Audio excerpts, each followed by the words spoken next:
Okay, so good morning, everybody. Thanks for showing up early. Again, my name's David, and I get to talk about some exciting work I've been doing this morning with, well, a long list of amazing colleagues from CMU, Case Western, and Telefonica Research. So I want to start with two simple observations. So the first is that the use of encryption online is increasing, and you can find these numbers anywhere. This is one study we did in a European ISP, and you see that the fraction of web flows that are HTTPS is increasing, and as of last summer was about 40%. The second observation is that in-network functionality is widespread. We use a lot of middle boxes, and these do all sorts of helpful things for us, like virus scanning, etc. As one example, all 4 major mobile networks in the US use web proxies, and those cache to decrease page load time, and they do compression to decrease data usage. And so the problem is, as we encrypt more and more of our data, these middle boxes become blinder and blinder. When they can't see the application data, they can't do their jobs anymore. And so our goal is to have encryption because we care about security and privacy, but we don't want to give up the benefits of this in-network functionality. Now, some of you may be thinking, why do you want to do this? Middle boxes are evil and encryption solves them. And we don't think that's exactly fair. So there's a wide variety of middle boxes, and some of them are bad, but many of them are good. And so if you stand back and squint, we see roughly 3 categories. So the first I'll call value-added services. These are things that users opt into because they provide tangible benefits. So I bet a lot of you use Chrome's mobile browser, and in there's a checkbox to use Google's data compression proxy, Flywheel. So that's an example of a middle box of this class. The second category I'll call administrator mandated. These are things like intrusion detection systems or virus scanners that help operators run their networks.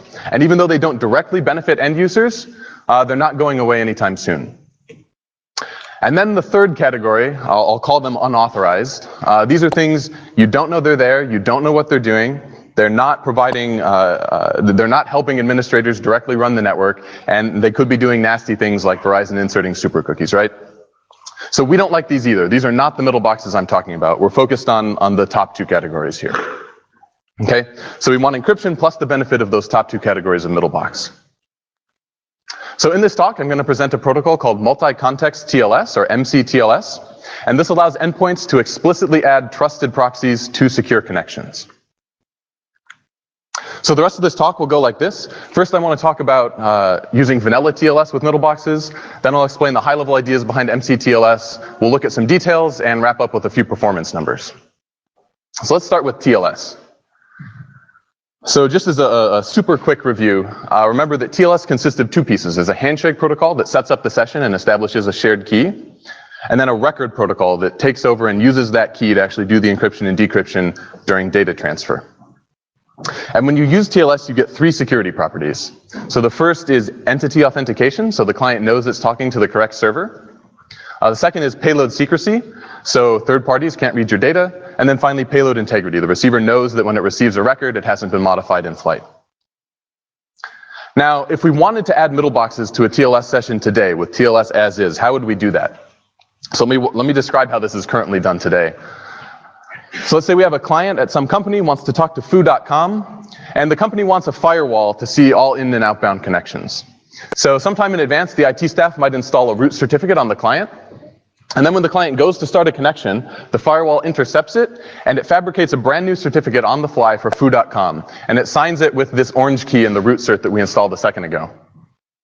And so now, of course, because the certificate is signed by a key that the client trusts, it accepts the fake certificate, and the client thinks that it's talking directly to foo.com. And then, of course, in the background, the firewall opens up a second TLS connection with the server, and it just pipes the data back and forth. Now, I'm arguing that this approach is broken, and here's why. So the problem is TLS was designed for exactly 2 parties, and so this causes some problems. The first is that there's no mechanism to authenticate the middle box. So in this example, the client didn't even know that the firewall existed, let alone was it able to verify that it was owned and operated by its employer.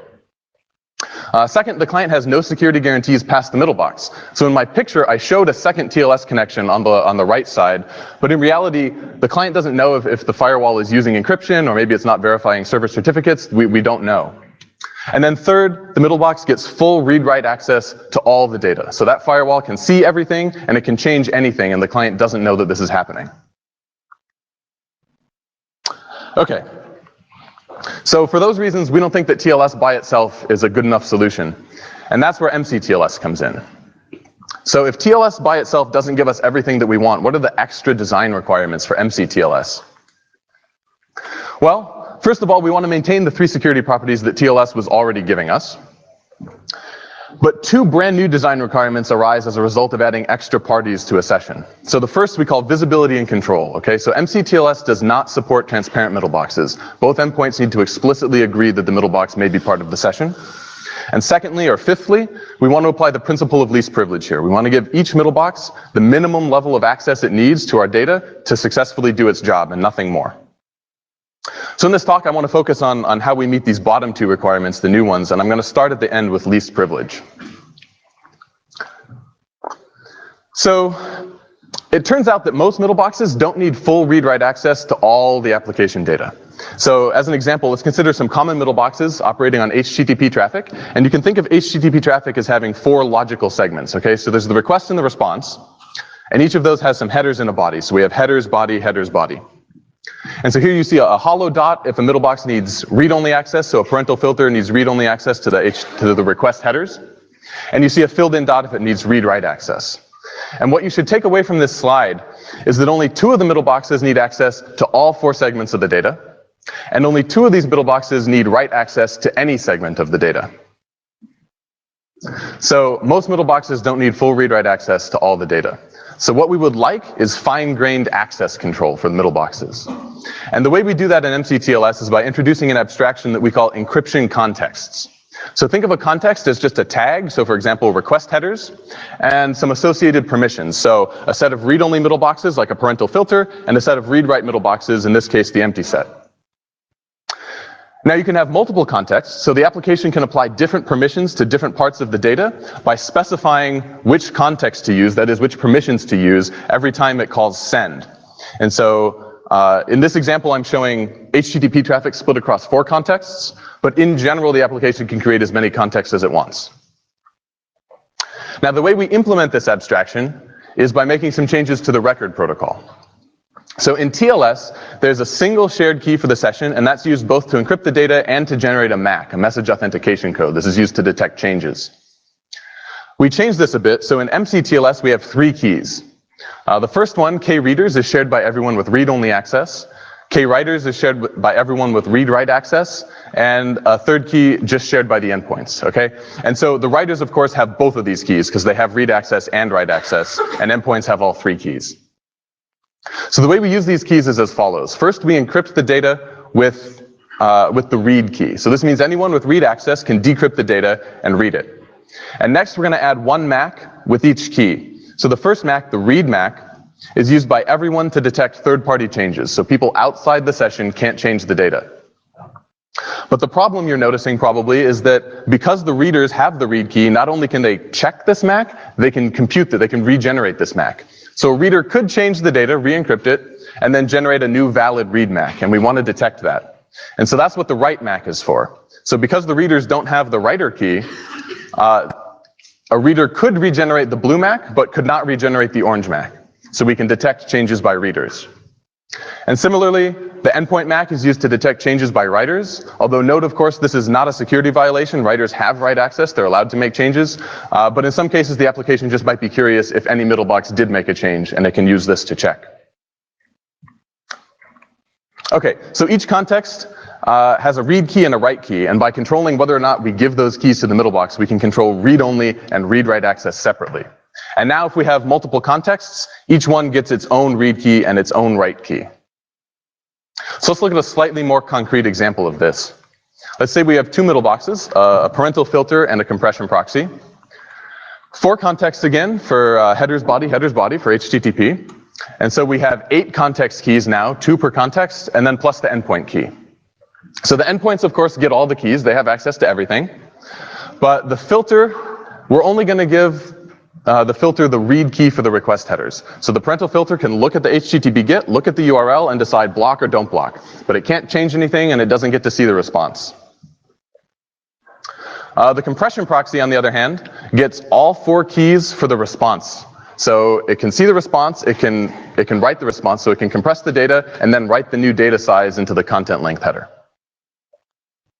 So at this point, I only want to show who needs what key and how the keys are used. In just a second, I'll come back and talk about how the keys are distributed. Okay, so the first idea we add is multiple encryption contexts, and this is how we get access control to enforce principle of least privilege. Next, I want to briefly talk about visibility and control. So again, we don't support transparent middle boxes. We want both endpoints to be on the same page. And the way we do that is simple. We call this contributory context keys. And the idea is just that the client and the server each generate a piece of the key, and the middle box has a way to combine those pieces to recover the actual key. And so, for example, the server sends its piece of this orange context key, but the client doesn't, the middle box never recovers that key. Okay, so the middle box will only learn a context key if both endpoints are in agreement about what level of permission it should have.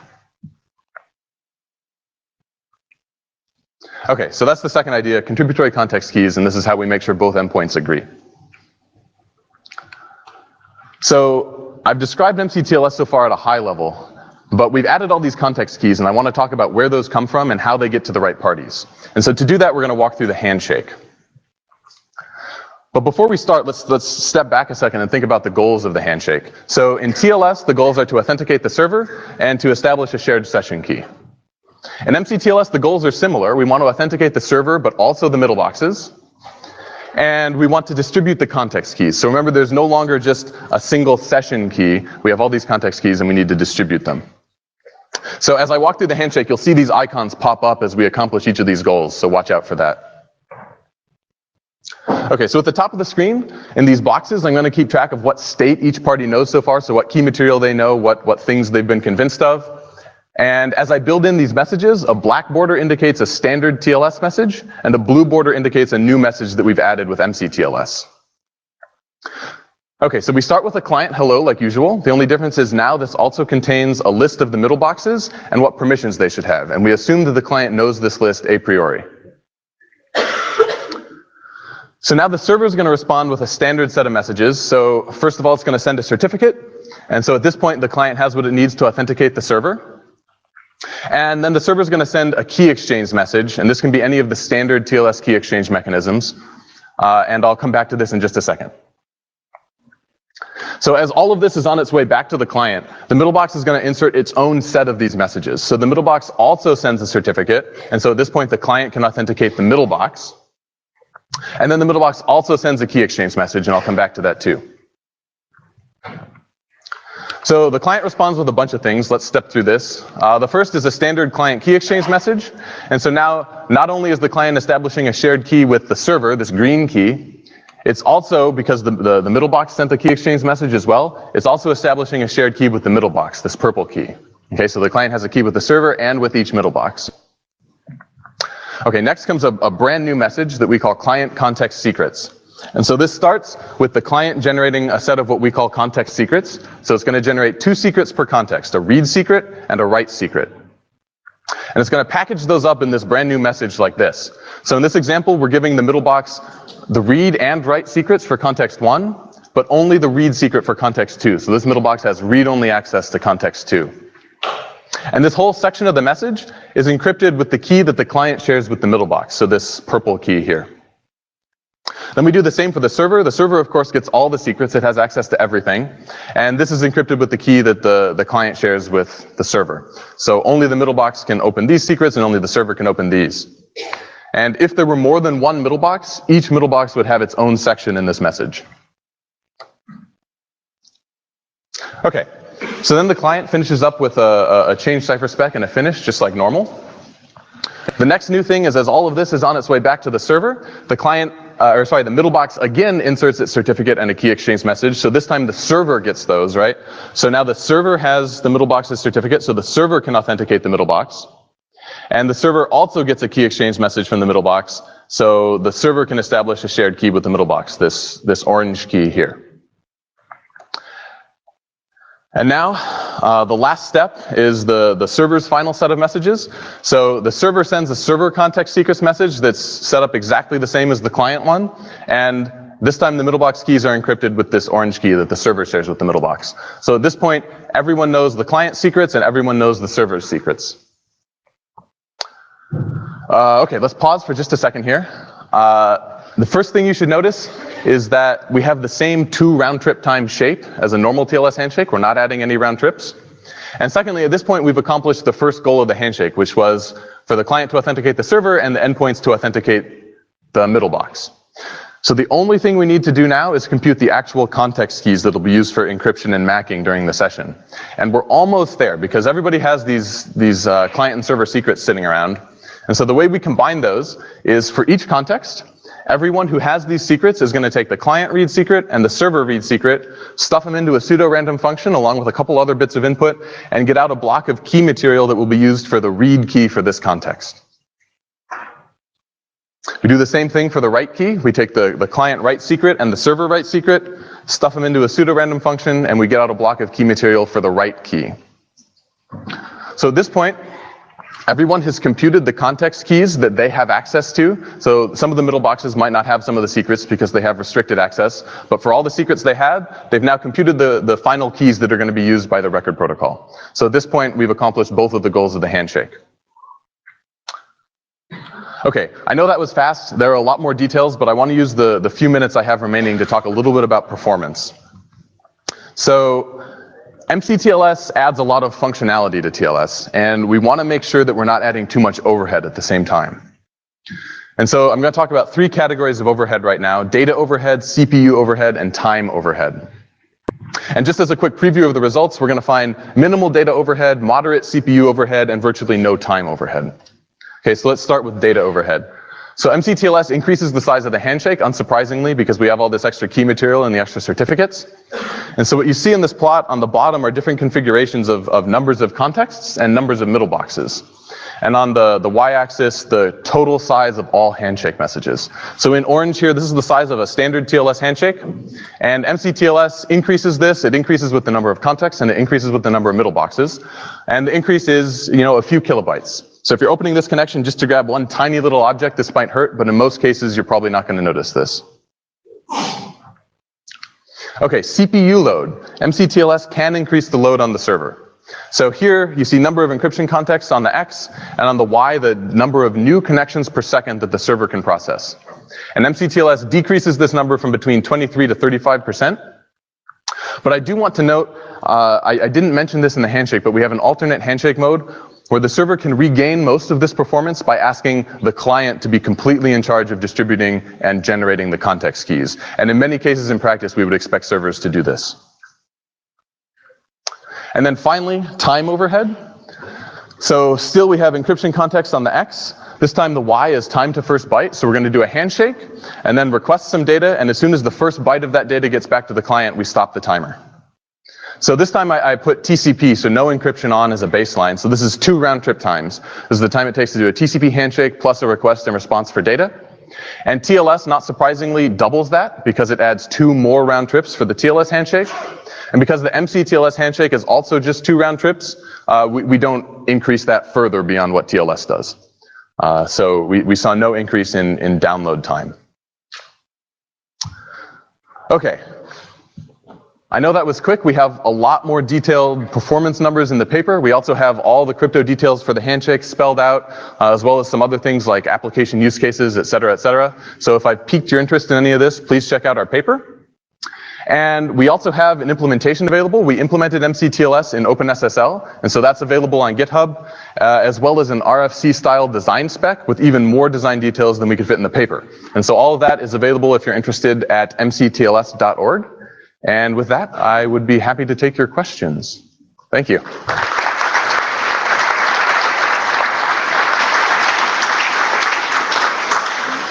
Could you please introduce yourself before asking the question? Sorry? Could you please say your name and affiliation before asking questions? Thanks. Hi, Eric Nahum, IBM Research. One thing I noticed in the exchange is you're requiring that the client have a public key. No, actually, we're not requiring that of the client.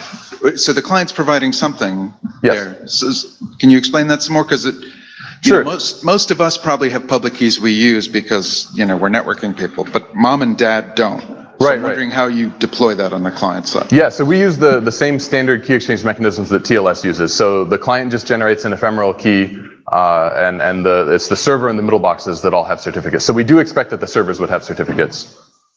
Or sorry, the middle boxes. I'm not sure I understand still, because how do you authenticate the client from the middle box point of view? So or is that not happening? It's not built into the handshake. If the middle boxes need to authenticate the client because they've signed up for service or something, we would expect them to do that at the application layer, just like a server would. So you'd have a username and password or some token that you would get when you sign up for the service or something. We leave that to the application. All right, I'll look some more in the paper. Great. Hi, Brian Trammell, ETH. So thanks for the really interesting paper. Thanks for the really informative talk. And on this last slide, mad respect for the trip into Mordor that is trying to hack the OpenSSL code base. I have a whole bunch of questions I want to find you offline. Sure. The big one is, so at the very beginning of the talk, you made kind of a gloss over distinction between the two types of good middle boxes and the unauthorized middle boxes. Mm-hmm. Unauthorized always has a context. Who gets to decide what's authorized or unauthorized? So what it sounds like you're doing here is now you're building a system by which you can draw that line hard as opposed to soft. But unauthorized is just basically who has the keys in this context as opposed to who we've judged as good or bad. So can you talk about sort of the context and the economic context in which you see this being deployed? Because it seems to me like you might have built something that's really dangerous. So we decided to leave that up to the endpoints. So both endpoints need to agree that they want the middle box there. Now, in some cases, it might be like if you're at work or at a school or something that they'll say, well, if you don't go through our virus scanner, we're going to block your connections unless you... Right, but then the server on the other side also needs to know that the client... So the enterprise thing where it's... Okay, so let's use the virus scanner or the enterprise firewall, mm-hmm. an exfiltration firewall. Now, the content provider also needs to agree that... So does that not become like just a horrible management problem, or is that just left to future work?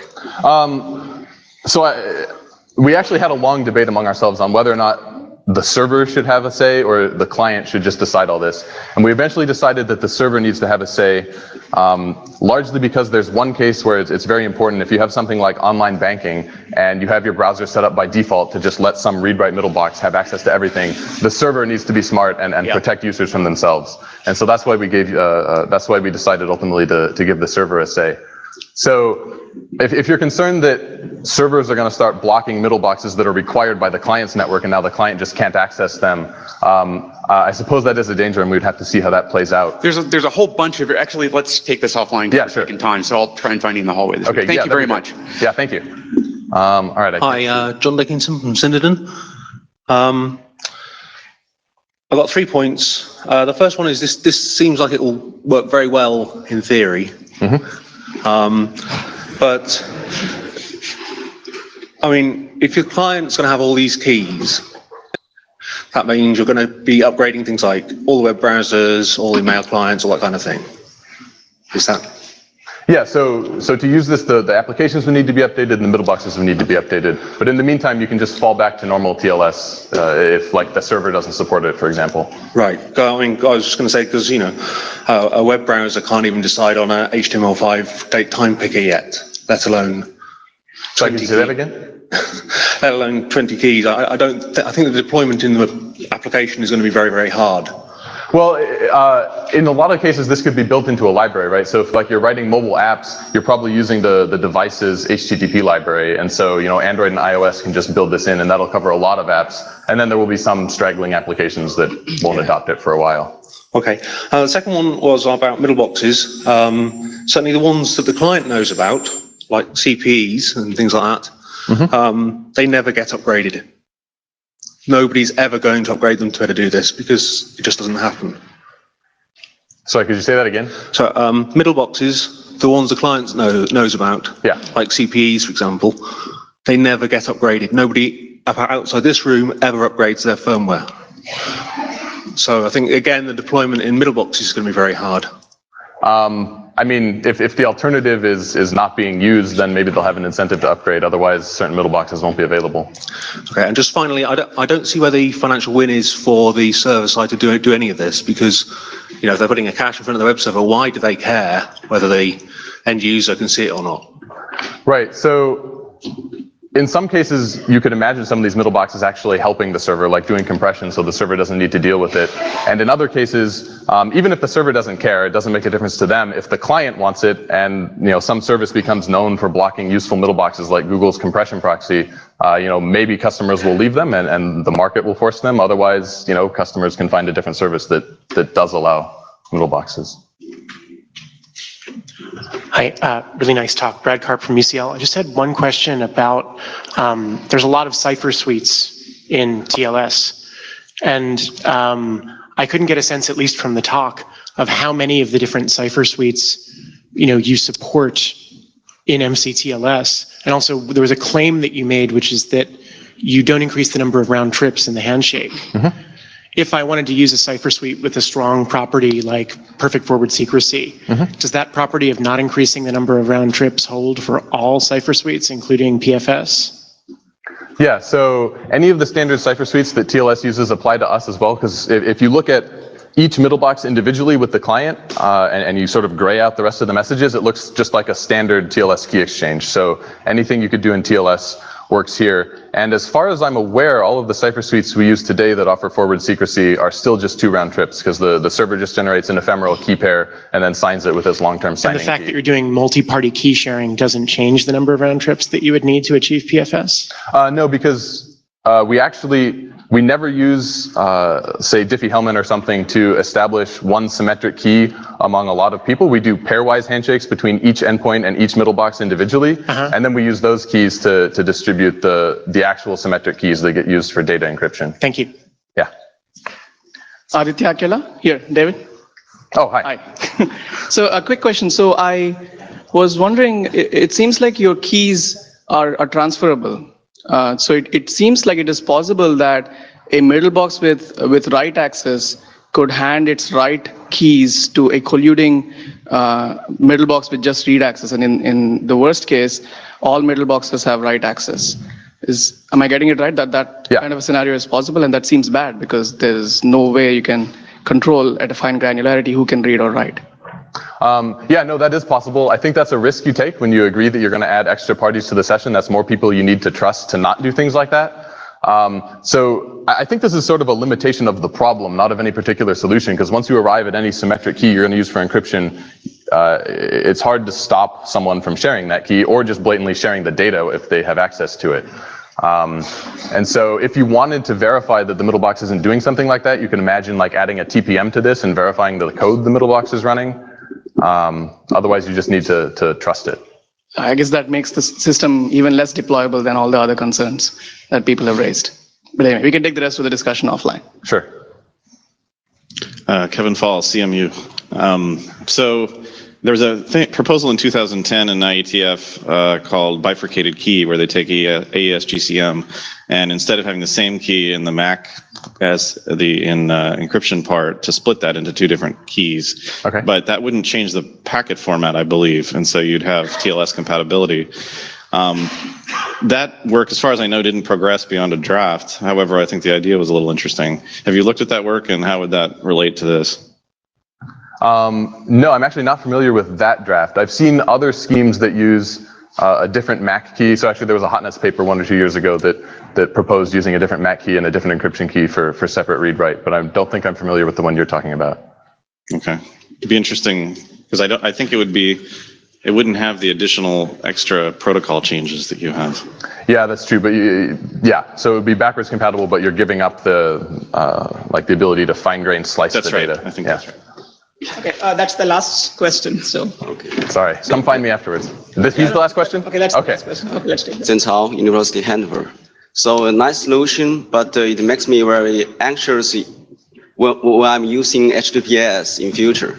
But the simple question is that, is there a solution in your system that the server or the client can specify that I don't like any kind of this mailbox to security mailbox to interrupt my TLS? So if you're using this, can the user request no middle boxes? Yes, or the server, the endpoint can specify that I don't set kind of policy that I don't need such kind of session keys in the middle. Yeah, absolutely. So either one of the endpoints can deny access to middle boxes, and so this is really important future work actually. What the user experience in the browser should be for this, because I have no idea how to do that in a way that normal people will understand. But I imagine there would be some sort of controls in the browser where you can say, no middle boxes, or only this middle box, or only middle boxes for these connections and not my bank, or whatever. So yeah, the endpoints have control. So is it there in the spec, or it's not yet? No, it's there in the spec. Yeah. Okay. Yeah. Let's thank David once more. All right. Thank you.